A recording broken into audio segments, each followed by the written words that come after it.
Patreon.com/the Walk-Off Podcast. $4 a month gets you in there. If you're watching this right now and you haven't hit the like button, Billy, get on it. Bug your brother. Tell him to do the same. It is a Monday morning mailbag kind of day on a Tuesday afternoon. Good evening. Let's just start over. I don't know why I said good evening there. We're not going to start over. I know Adam's not going to start this over, and we're just flailing in the wind right now. Hello. How about that? Some people are going to watch this evening, Scott. Yeah, some people, which would really fit into Monday this perfectly. Morning mailbag on a Tuesday afternoon. Good evening. Good evening. Good evening. We'll start everyone good evening from now on. Joined by the best co-host in the business, Adam Mack. This is the Walk-Off. Thank you so much. All the interaction over the week. We've been steadily getting an increase in that throughout the months, throughout the years. So appreciate it. At Walk-Off Podcast on Twitter, the Walk-Off Podcast on Instagram. You can just DM us. You can also join the Discord. Shoot us a DM for a link there. I know that we've actually got, I think his name was Seba, and he would like a link out of Sweden, Adam. Hey, we've got he was a Expos fan, but then he switched to Jays when the Expos left. And now he wants a link to the Discord. So, well, fun fact, Swedish is my favorite flavor of fish. So there you go. Truth. This is, I don't know much about you, but I knew that. Alrighty. And if you are a member of the Patreon, of course, we are truly thankful. And you do get bumped to the top of the priority list if you do have a question or a comment. We try to get to all the Patreon every week if we can. All right, let's do this. And also, you can tease the trivia night coming up here. Is that what you were about to do? No, not at all, but that's a good idea. Okay. Trivia night tonight. So Moneyball and basketball. Trivia night tonight. For all of our Patreon. For all of our Patreon. There will be a link sent out in your DM, so keep an eye on that. I'll also make a post as well. It'll be an invite to the Zoom room. Don't worry, you don't have to turn your camera on. You can be a pig. It's fine. But it's a lot better if we can interact and I can throw some banter out there. Find a clean wall behind you and turn the camera on. Find a clean wall from the elbows up and you're all good to go. You know, Adam, there are days where I feel like we really nail the intro, you know, where it's just full steam ahead right out of the gate. Mm-hmm. And guns a-blazing. I think we nailed it today. I think that is... Arguably, yeah, perfection. We really weeded out the riffraff. Only the diehards are still here. This is great. I call for a redo. What? And you're like, we're not doing that. Why can't we get a sponsor for the mailbag? I wonder. All right. So this one comes from Twitter. At Jimmy Legs, great name, DM'd us and said, "Holy cow, gents. Ben Nicholson-Smith just announced that Nathan Lucas made the team. I thought Otto Lopez was the guy. What do you think about this?" And before we get into this, I just want to read the whole topic because related comment from Discord, and I got so many on Instagram and even TikTok. So the other day, my bold prediction was Chris Bec, 30 to 40 games in the MLB this year. Mm-hmm. Basically, as soon as that left my lips, the Blue Jays DFA'd the guy. Mm-hmm. So I'm getting blamed for this. Full jinx mode. Rinks in Discord.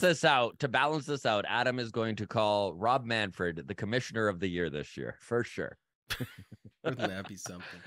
All right. So this one from Discord really sums up the sentiment from the broader walk-off community here. So at Adam Mack, tag me in it. You haven't been too lucky with some of your predictions on the pod over the years, but buddy, haha, bold predictions. Chris Bec gets 30-40 games at the MLB level. I loved his interviews, but I'm listening to yesterday's podcast now, and he literally got DFA'd as that was coming out or shortly after or whatever. Reminiscent of something with Taylor Sasado last year as well. Yes. So, okay. So Blue Jays 26-man roster finalized. Nathan Lucas is the last spot.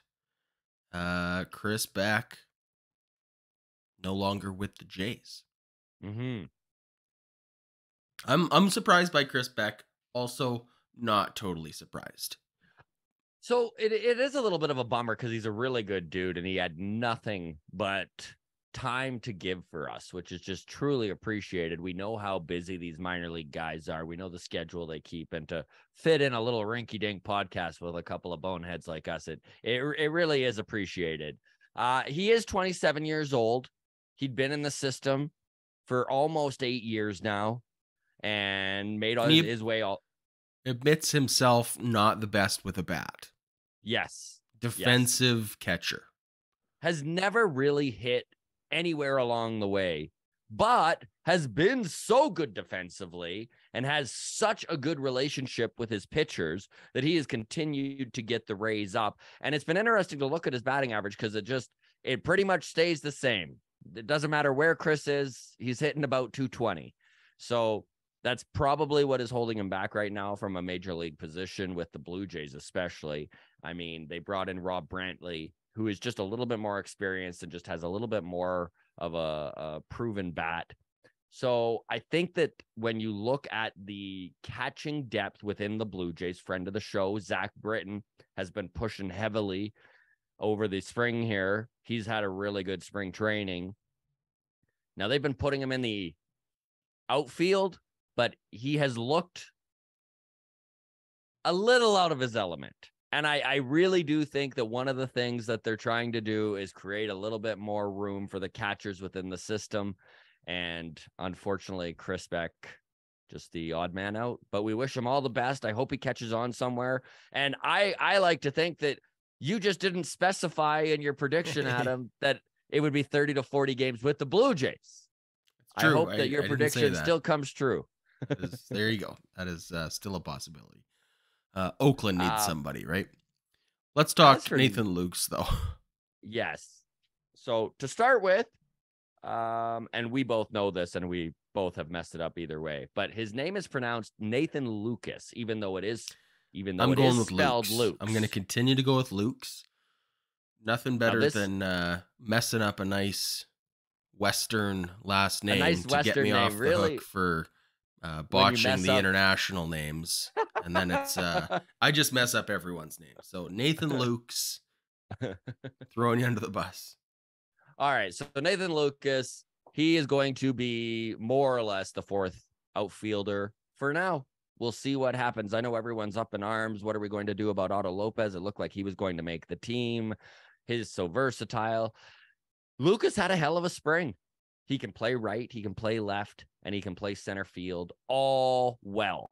Okay, he's good defensively. He's got a big arm. His bat really came to play in the spring, and I think they're going to give him an opportunity to see what he can do. He's also a little bit older. He's 28 years old, and with this Blue Jays team currently in championship mode, any little bit of added experience, any little bit of extra edge, painting the corners, as you so beautifully put it yesterday, right? Like, it's the little details that matter, and I think just a little bit of extra experience. And, dude, like Otto Lopez, he's going to be on this team at some point. Like, he's the next guy up. He plays shortstop, he plays second, he plays third, he could play a little left field. Like, Lopez is going to get his opportunity, and I think right now it just makes sense to go with the guy who has the best glove in the outfield, and that is Nathan Lucas. Yeah, for me, I think it just comes down to the fact that, and we kind of teased the Yankees the other day for having 8 infielders, 1 outfielder. Mm-hmm. And for me, that's where I kind of feel like this. The defensive prowess there, right?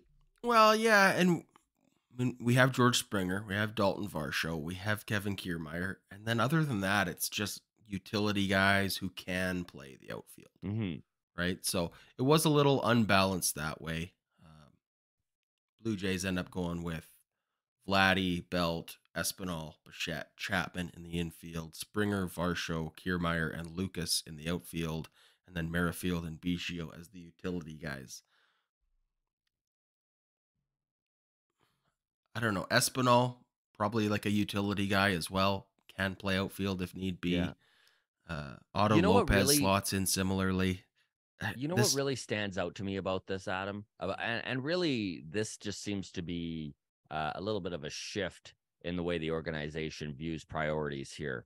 But if you look last year when George Springer was injured, who was playing center field for this team? Raimel Tapia. okay. And when it wasn't Raimel Tapia, it was Whit Merrifield, who was acquired at the trade deadline. The depth in center field hurt this team substantially last year. Now, if you look at what they've got in center field right now, in order of the pecking order in center field, it's Kevin Kiermaier, Dalton Varsho, George Springer, Nathan Lucas, Whit Merrifield. That is a deep pool of dudes who can play center field to an average level or above. And that was something they just did not have last year at all. Do we need 5 center fielders? Is this overcompensation? It's like the super rich guy who gets, you hear his story and he was like, he was so poor growing up and then it's never enough, right? He's like, I need more. Is that the Blue Jays with center fielders? I think so. Yeah, I don't know. This is kind of I mean, I'm surprised by it, but also I hope we don't see much of Nathan Lucas. I don't think we will. I think it would be. I shouldn't say that. I think Nathan Lucas is going to get his at bats. I think he is going to be in the lineup from time to time. But no, he's definitely. We'll play a this bench clip piece. of me saying that in the intro to our interview with him coming up next month. Yeah, that's right. That's right. No, I guess one thing that kind of surprised me though is it's another left-handed outfield bat. It is, but so would have Lopez been. I think of the options they had, they were mostly like the most viable options were all lefty bats. And they were just like, okay, well, if we're not going to go outside the organization, and who knows, dude, the truth is there are a pile of dudes who have been put on waivers and released or even had minor league invites to spring training where they had options to come out of it. Correction. According to Baseball Reference, Otto Lopez is a right-handed bat. Oh, is he? Okay, never mind. I can't picture him in the batter's box in this moment to verify that with my own recollection, but well, no, I trust Baseball Reference. Okay, well then I stand corrected. Thank you for double checking that. All right. Anything else to add on the Nathan Lukes edition? Let's end on this. Congratulations. Let's end on this. Congratulations to Nathan Lucas. This is fantastic for him, making his major league debut at 28 years old. Very exciting for the guy. For anyone who is being emotionally affected in any way by this decision, just know that this is going to change numerous times throughout the season, who the bench piece on and the bat off the bench is going to be. It's great for Nathan Lucas, but if you were hoping it was Otto Lopez, it will be. Just give it time. I think that we'll see many dudes throughout the 2023 season in that role. Just not Chris Bec. Next one, let's talk Chris Bassitt for a second. Okay. So in our Discord, Bringer of Wayne, kind of great name, by the way. Love yes. Bringer of Wayne. Great. So Bassitt had a rough start the other day, 4 runs over 3 2/3. Sums it up. Soft contact guys have a meltdown game every now and again. I don't read too much into it. Also, it's spring training. Yeah. Also, is he our number 3? Yeah, I would say. Right? I mean, I would hope that by the end of the season, we are all like, Jose Barrios is our number 3 for sure. But right now, yes, Chris Bassitt is our number 3. He's going to eat innings. I think he's almost a lock to pitch 180, 190 this season. He's going to be a dude who, from time to time gets hit. He tops out at 94, 95 miles an hour. And yesterday during spring, he was only hitting 93. You're going to get hit if you're not on the game with your velo and your location as a soft tossing dude. So don't worry about Chris Bassitt. I wouldn't. I mean, he's probably, honestly, I don't know where everyone is at this. I would actually love to hear everyone's opinion. So feel free to drop it in the comments. I think Chris Bassitt's going to be about a 4 ERA dude. He's going to be consistent. He's going to log innings. He's not going to blow anybody away. but he's going to be a very, very serviceable starter. And that's all they need out of him. Yeah. There with you. We did get some comments as well. I was browsing that kind of tie into this. But what if, I mean, we talked last episode about Yusei Kikuchi having rope. How much rope does Jose Barrios get? He has All a of big it? contract, so he's just...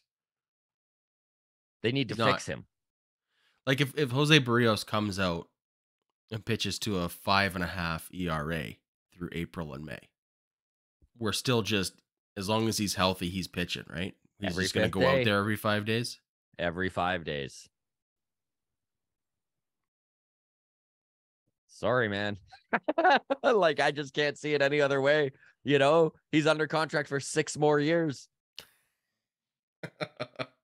Yeah. Well, I hope it's all in the past. I hope it's all behind him. I agree. All right. Next one comes in from Patreon. So Wyatt always gets his questions this one you in. sent me. I love this one. This is a great one. So Wyatt said, "Hey fellas, question from Mailbag regarding the awesome Ohtani Trout showdown and strikeout in the World Baseball Classic. If a pitch clock was implemented in the WBC, every single one of Ohtani's pitches would have been overtime due to them being almost 30 seconds each. This wonderful, magical baseball moment the world got would not have happened, and we would have gotten some crappy automatic balk or called third strike or whatever because of the time violation." So Wyatt's question is, do you think the pitch clock should be like the NHL's 3-on-3 overtime rule, where it is what it is in the regular season, but during playoffs, it's out? I love this question. And I know when you sent it to me yesterday, I sent you a tweet that I put out about a week ago. And I basically was like, I want no pitch clock come the playoffs. Thoughts? And we had a ton of interaction there, Adam. Like, people were very, very passionate one way or the other. I think without a doubt, it did skew that, yes, there should be no pitch clock in the playoffs. However, there was a lot of people too that were just like, no, the rules shouldn't change come the playoffs. Like, it should be one rule for the whole time and it shouldn't vary. And of course, I would then say something along the lines of Gary Bettman hates this comment. So does Rob Manfred with his Manfred Man on second which is something that they're doing again this season, right? In extra innings. They're going to have that guy, the ghost runner, on second base, but not in the playoffs. So there's already a precedent set for changing the rules come the playoffs. Honestly, Lewis, good friend of the show, right? Lewis Foster, out of Australia, now living in Toronto, moving up the Ontario baseball ranks, by the way. So a big congrats to him as he continues to, full on get scouted by colleges at this point. So we're rooting for him. But Lewis chimed in and he said, what about just increasing the pitch clock? 20 seconds when nobody's on base in the playoffs and 25 when someone's on base. So I don't know. I don't know. Personally, the example that Wyatt brought up, that Ohtani Trout moment, I can't imagine speeding that up. I can't imagine. I don't know. And I like the pitch clock. Here's the thing. I want faster games in June. But I could give a shit how fast the games are in October. I want playoff baseball. And I want 4-hour games. Because they're going to be full of action and full of intrigue and full of all the beautiful things baseball brings in a meaningful game. I mean, the shootout is a good comparison too, right? Like in the NHL. Love the shootout. Great highlights from time to time. Do they still do a shootout in the NHL? Honestly, I haven't watched an NHL game that went to a shootout in a long time. Yeah. Okay. That comes from a Habs fan. Yes, Montreal Canadiens fan. They do still do shootouts. Hey, when we get Connor Bedard in the draft, I'll be tuning in again. All right. It may be fair weather, but it's been raining for a while. Okay. Yes, that's right. Well, as a Flames fan, I'm really throwing a lot of rocks in my glass house right now. So fair enough.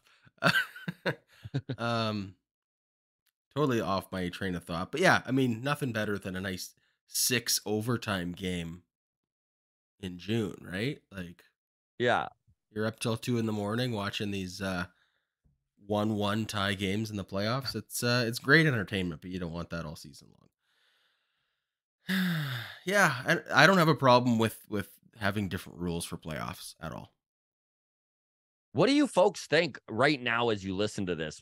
Feel free to drop a comment below here, and maybe we can come back to this next mailbag, because I really do get a feeling that there is going to be a wide range of reactions and maybe even solutions to this problem. Because in my opinion, speeding up that at bat between Ohtani and Trout is a mistake, and it just takes out the heart that is meaningful baseball. But maybe I also want to just state, I know Ohtani wouldn't have wound up getting called on a balk and all that shit. He would have just played by the rules, right? Like, and obviously they will be ready come the playoffs and be used to the pitch clock and all that. So maybe it won't even be that big of a deal, and the intrigue and the moment building will happen naturally anyways.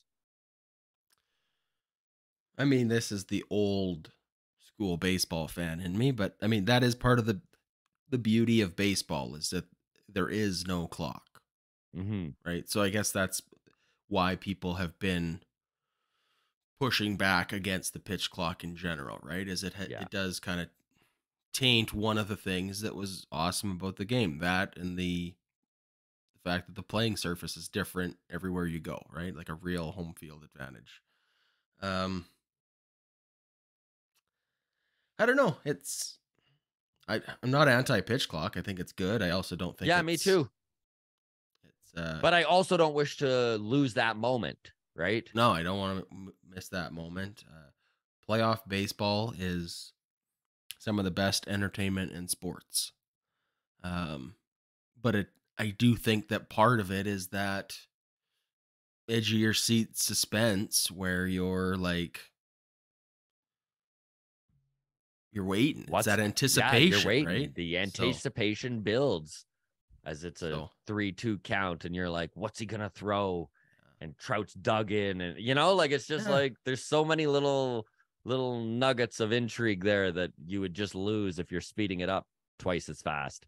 Like that was, and I really appreciate Wyatt doing the math on that, because I didn't know that it was well over 30 seconds each pitch, which Yeah. is, think about it, double the time that the pitch clock allows. Yeah. That's Didn't feel big. short. It didn't feel long though. No. Like that I at mean, bat didn't feel long. Anyway, anything else to add? no, Okay. we solved nothing there. We But solved nothing. We just very griped. very intriguing, Wyatt. Thank you for the comment. All right. Next one comes in from Patreon as well. A quick one here. Michael Meyer last week said would be awesome to have the audio on Patreon as well. So what we've been doing is we record the whole episode. It goes live on Patreon. That's the first thing that gets published every morning. Of course, it includes the 20 minutes of BSing. You and I shared some weird stories about movie choices and memories from our childhood this morning. Shenanigans happens, but that goes up right away. But it only has been going up in video format, and I didn't realize that on Patreon, if you're watching it on your phone, if you close your phone or whatever, lock it up, you can't still listen to the audio. I just assumed you still could. It's been pointed out that that's not the case. So we are doing 2 posts every morning now. I put up the video and the audio as 2 separate posts. So choose whichever one suits your preferences and your lifestyle better. But there you go. More flexibility with your consumption. And we appreciate the feedback, Michael. So Absolutely. With stuff like that, where you're a listener and you're a part of this walk-off community and you have a question like, why are they not doing it this way? It might be we just don't know. So feel free. Feel free to point it out. We're just boneheads trying to get through, honestly. Great example of constructive criticism. Yes. So chef kiss. Moving on, but still from Patreon, but this one comes in from Rashid. Says, how about doing an over and under section for this week's mailbag for the season with some bold predictions and some wacky ones too. It's going to be fun. So I responded to Rashid and I said, a little bit too short a notice. I got this message last night. I do think this is a fun idea for us to do this week. I know we've done some fun ones in the past, like Jordan Romano saves versus Vladdy Jr. home runs. That was kind of a fun one to kind of go back and forth on all year. I think Romano ended up winning that, right? Yes, he did. 37 to 32. So there you go. We are going to take some time and think about it though. And maybe Thursday's episode we'll come up with a few. So I like that idea. Thursday we'll do an over under for the start of the season. Well, you know what? You could let us know in the comments too if you have any fun ones. Yes. We'll pick a couple of them to go with. But one that came to my mind when I was reading this was what's his first name there in New York? Is it Anthony Volpe? Yes. Yeah. Anthony Volpe. I'm overpronouncing it now, Scott. I've got Lucas on the brain. Yeah. Errors versus Bo Bichette errors. Ooh, I like that. Got? So fun comparisons like that. I'd be into even, let's throw Gunnar Henderson in that too. Sure. Let's see where all these young shortstops. Yeah. The error race. Error race. It's like golf though. Low score wins. Yes. Then we got related topic. So Will Pulfer on YouTube commented, we had a topic about Ben Joyce and the success that he's having. So Will Pulfer commented that every one of the Blue Jays players selected before Ben Joyce appear in the Blue Jays top 13 prospects on MLB Pipeline. Great point. Which I hate as a point, Scott, because first of all, 13 is an arbitrary place to draw that line other than it allows you to include the other guy, right? 10 is a much more of a milestone ranking. My second gripe with it is, and I've been over this dozens of times, is that all these prospect rankings, everybody gets inflated the year they were drafted, right? So I'm looking at the Ben Joyce was drafted 89th overall. So we're looking at Cade Doughty, second baseman, drafted 78th. Tucker Toman, shortstop, drafted 77th. Josh Kasevich, shortstop, drafted 60th. And Brandon Barriera, drafted 23rd. All inside the Blue Jays top 13. Sure, that means nothing to me. Here's my over-under that I want to stick to. This one might take a long while to see the fruits of. Okay. Ben Joyce, more MLB career games than those four combined. This is the long game you're playing here. This is the long game. The only one that scares me is Brandon Barriera. Yes. Well, I know that Chris Bec can tell everyone what your support means to him. I'm reverse jinxing the Blue Jays is what I'm doing. Barriera, Hall of Fame career. Yeah, that's right. This time you're working your magic for the Blue Jays. Yeah. Exactly. So, I don't know. It's a crapshoot, Scott. I like it. All right. Let us know some other fun over-unders to compare for the 2023 season, and we'll get to them Thursday. Thursday, opening day, by the way. And then Friday's a day off. So I hate that. Isn't that annoying? It's so dumb. Make it a 4-game series. Like, yeah. Or just let's start it on the Friday. It's just I hate everything about it. Like what are we doing? I felt the same way. I'm like, what? Yeah, it's so dumb. I'm sure there's some TV deal complications around that, but I hate everything about opening day, then a day off, then the other 2 games in the series. It's the stupidest. Yeah, it's so weird. Stupidest thing. All right. Let's pivot from there. Then we got some fun ones to end on, not too baseball related, but stick around if you are sticking around. You were in Halifax over the weekend. Yes, sir. Scott Carter says your sister stole the show. Just kidding. You both were great. So Yeah, so a little give about love to me. Claire. My little sister is also a stand-up comedian. She is I would say more successful, at least according to the industry, than I am. She is played very heavily on Sirius XM. She's was at Just for Laughs representing Halifax last summer. She just laid down her album, The Entire Cabbage, which you can check out wherever you listen to your comedy albums, I guess. There you go. Right on. All Yeah. right. Some love for Claire Belford. There you go. And also, Scott, thank you for coming to the show. I know a tip of the hat to the dozen or so of you walk-off community members that came out to Yuck Yucks Halifax over the weekend. I do appreciate it. Next time I open for you, Scott, that's how I'm bringing you up on stage. And also, Scott, thanks for coming to the show. Perfect. All right. Next one, Mantis Toboggan, MD. Doctor. Yes, thank you. Yes. Says, wow, Google imaging Scott Belford was one of the best decisions I've made this week. So thanks, Adam, for that.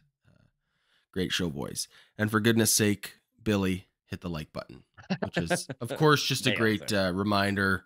Billy, hit the like button. Get your brother to hit that like button. Yeah. It really helps more than you know. Helps us avoid the stupid clickbait so that we're able to just focus on the real priorities, like old Dutch potato chips and the fine art of movie selection. Okay, anyways, Mantis Toboggan also adds, do either of you have shows in the GTA coming up? Love to see you live. Good luck out east. So, Scott, let's plug the live shows in June. That is right. Now, we don't have ticket links up or anything like that yet. We are still kind of working out the details, but it does look like we're going to be doing some live podcasts from Left Field Brewing, our new sponsor for our Monday show, partnering with Left Field to bring you some live podcasts June 23rd and June 24th. So that's the Wednesday, Thursday. We're going to do a live podcast on the Friday as well. And we're looking for a venue probably close to the stadium, because the dream is that after the podcast, we all just go to the game together and watch the Blue Jays kick the butt of the Oakland Athletics. That's going to be the team in town. So hopefully we can see some wins. Thursday's the off day, by the way. And so we're fingers crossed, hoping that maybe we can get a big fancy guest for y'all. Well, locked in yet, but that's the dream. I was really hoping that maybe Chris Bec could have made his MLB debut around that point. And yes, could have come out to join us, but big time pressure on Hagen Danner now to make the team. Yeah, Hagen, I need some redemption here, buddy. And then on the Sunday, June 25, I think it is, we're going to do a live long toss after that Sunday afternoon game. So again, we'll let you know as we get into April. We'll put up the ticket links and do all those sort of things. But yeah, we are coming to Toronto. We're very excited to bring the walk-off on the road and do some live podcasts and catch some Toronto Blue Jays games. So keep your ears open for that. There you go. Okay, we'll end on this then, and we'll get out of here. Last week we talked about snack selection for movie night. We got on a whole beef jerky tirade. But Darth Yen commented and said, as for Old Dutch, got to be sea salt and malt vinegar. Enough vinegar to turn your lips pink. Darth Yen always criticizes our videos almost entirely on the words that come out of my mouth. So yeah, sure enough, they said, other than that, Adam and I differ on almost everything except for the cheesy fingers. Hate that and go through way too many face cloths while eating Doritos and cheesies. So I had mentioned that I have trainer chopsticks that I use for my snacks. So just to show everybody, these are the chopsticks. They're little shark guys. Right. So they work great. I also have, when they're in the wash, the dishwasher, I have a little T-Rex chopsticks as well.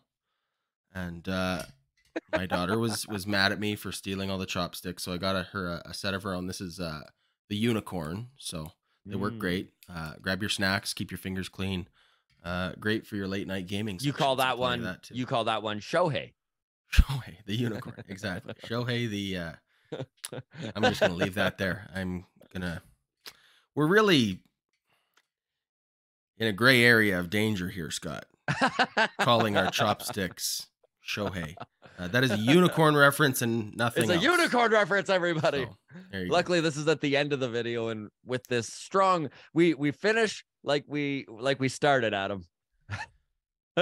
As strong as it gets. As strong as it gets. A full 9 innings we gave today. The full 9 innings. We are in the game, taking care of it all. All right, everybody. Thank you so much for watching. Feel free to follow us on Twitter at Walk Off Podcast, Instagram, the Walk Off Podcast. Join the Discord. Just shoot us a DM to our Swedish Blue Jays friend. I will be sending you a link to that shortly. Patreon, big tip of the hat to everyone in Patreon. We really do appreciate the support. $1 a month goes, $1 a week, I should say, goes a long way to helping the show out. And it also gives you access to everything in advance, right out of the gate. You don't need to wait around. And on top of it, trivia night tonight. So you get to trivia night tonight. Take place in that community building exercise. Bye, Dad. Scott. Bye, Dad. Yeah. Bye to Scott's dad, too.